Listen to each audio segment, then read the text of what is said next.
इसी तरह के बागों में अंगूर का हो गया, जैतून का हो गया, कीवी का हो गया, माल्टे का हो गया, अपने पाकिस्तानी और इंडियन आके काम करते हैं। देखें क्या खूबसूरत जबरदस्त नज़ारा है।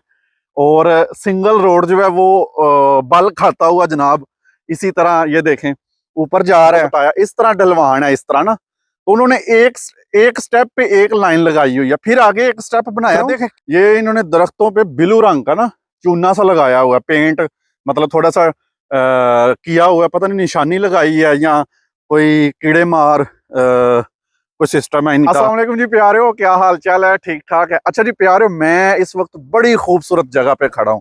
ये देखें, ये एक जनाब सिंगल रोड जा रहा है ऊपर, और बड़ा खूबसूरत मौसम है, बादल बने हुए हैं, सामने एक बड़ा खूबसूरत एक गाँव नजर आ रहा है। और अभी जिधर मैं खड़ा हूँ इधर जैतून का बाग एक लगा हुआ है पूरा। ये देखें मेरे पीछे आपको नजर आ रहा होगा, ये असल में पहाड़ की ढलवान है। जैसे पहाड़ ऐसे ऊपर थोड़ी थोड़ा जाता है ना, तो ये लोगों ने कोई जगह मतलब खाली नहीं छोड़ी हुई, उसको ये मतलब अपने काम में इस्तेमाल करते हैं। देखें ये छोटा सा एक अंगूरों का बाग है। अंगूरों के तो बड़े मैंने आपको बाग दिखाए हैं ना, आज मैंने आपको दिखाना है जी जो जैतून होता है। इटली में जैतून के भी बड़े बाग हैं, पर जिस एरिया में मैं रहता हूँ इधर थोड़े कम है।